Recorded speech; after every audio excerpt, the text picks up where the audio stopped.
C'est une histoire qui nous a été ramenée dans le shoot du Yahavet, Chelek Bet Siman Kuf Nun Chet, l'histoire d'un shochet, un bon shochet, qui était intéressé de s'acheter un couteau pour la shrita, un bon couteau de très bonne qualité, qui soit bien aiguisé, qui soit quelque chose qui va, qui va lui durer pour beaucoup de temps.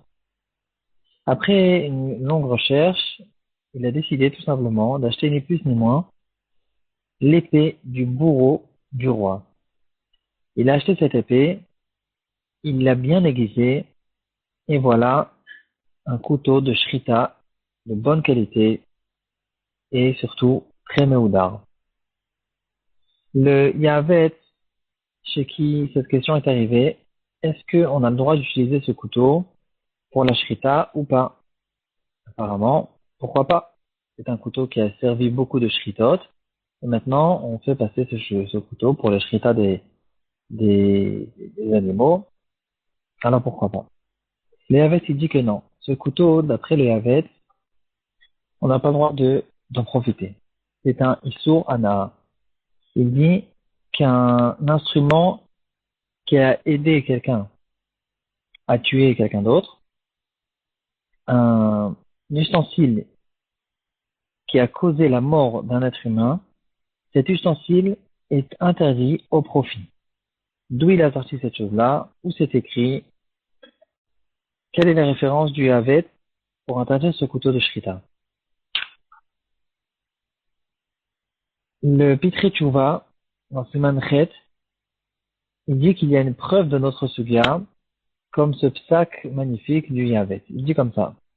Il dit que dans notre sugya, on voit qu'il faut enterrer dans la terre l'épée qui a aidé le Beth Din de tuer quelqu'un qui était Chayav Mita avec un saïf, et aussi la personne qui va être pendue à cause qu'il a fait une avéra que le Beth Din va le pendre, en général, toute personne qui est Chayav Skila, après sa mort, on le pend. Le bois qui a servi le Beth Din pour pendre cette personne, cette épée et ce bois, on doit les enterrer.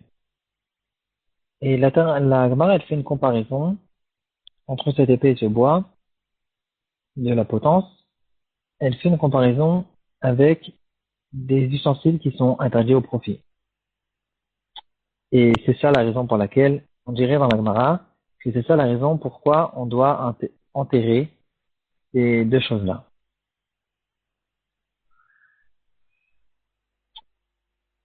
Le Pitrei Tshuva repousse cette preuve et il dit, ouvrez maintenant le Rambam, qui explique cette halakha pourquoi on doit enterrer le bois et enterrer l'épée qui a servi le Beth Din. Le Rambam dans Chot Sanhedrin Perek Tetvav Halacha il dit comme ça. Sha'et shenitna alav mikbar imo shelo yehe lo zikaron ra.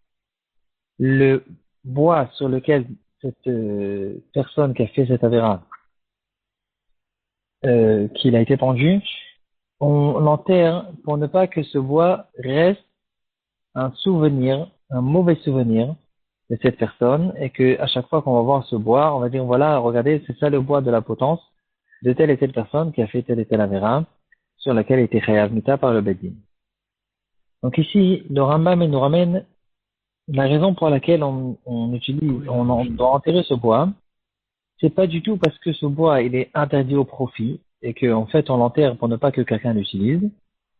C'est juste une question de ne pas mépriser trop cette personne qui a été tuée par le Beddin, et c'est une personne qui a fait une avéra.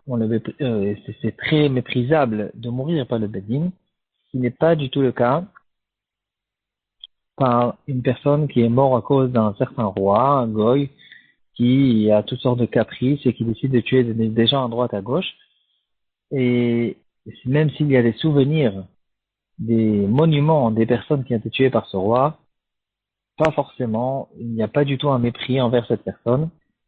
On sait tous que très souvent les rois, ils avaient l'habitude de tuer n'importe quelle personne, n'importe comment et n'importe quand. Donc ici, la différence elle est très facile à faire.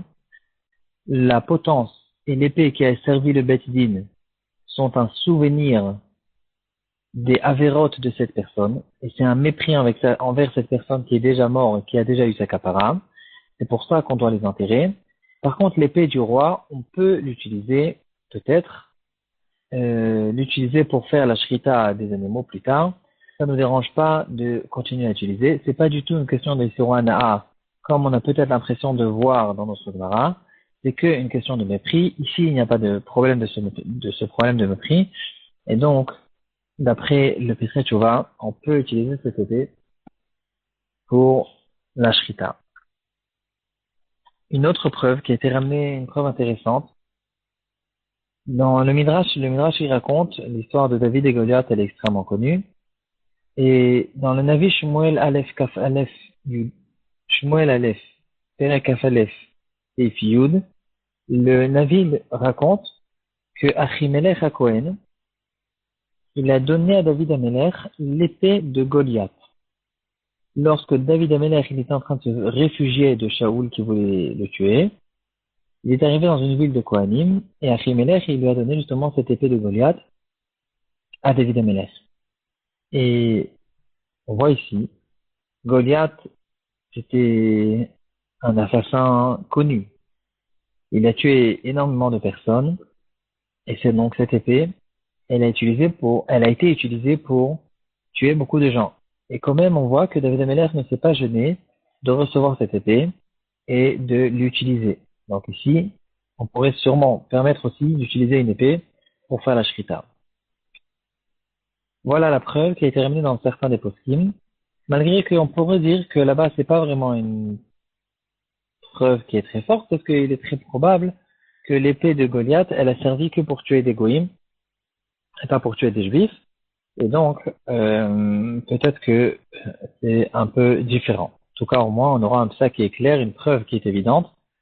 Dans le cas où je suis intéressé d'utiliser l'épée du bourreau du roi, si cette épée elle a tué que des goïms, là au moins on a une preuve que bien sûr que je peux l'utiliser pour la shrita. Dans le Sefer Chassidim de Rabbi Yehuda HaChassid, un des Rishonim, on retrouve aussi une halakha qui ressemble. Il dit Sakin echad matzu bekever shel harugim al kiddush Hashem. Une histoire qui est arrivée, ils ont trouvé un couteau qui était dans un tombeau de beaucoup de gens qui étaient enterrés après qu'ils sont morts à Kiddush Hashem. Ils ont ouvert le tombeau après beaucoup d'années et ils ont trouvé ce couteau et certaines personnes étaient intéressées de le prendre. Il a dit le Chacham, donc Rabbi Yehuda HaChassid il leur a dit, ne le touchez pas, là où vous l'avez trouvé, vous le laisserez et que personne n'en profite. Donc ici on retrouve quand même cette idée déjà chez les Rishonim qu'on préfère de ne pas utiliser ce genre d'instrument.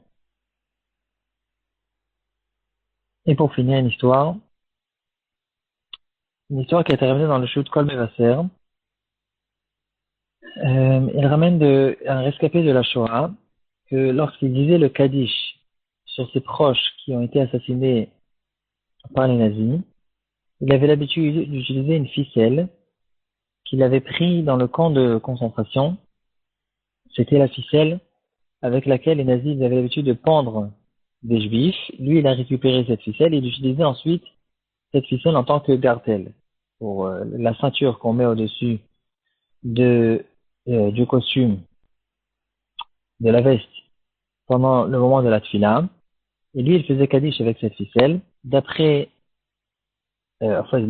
il faisait exprès d'utiliser cette ficelle pour faire le Kaddish, pour montrer, un signe où il ressentait un peu qu'il a convaincu les nazis. Et là, on pourrait se poser la question, est-ce que d'après le Yahavet, peut-être que c'est pas évident, on ne doit pas utiliser cette ficelle, pour n'importe quelle utilisation personnelle.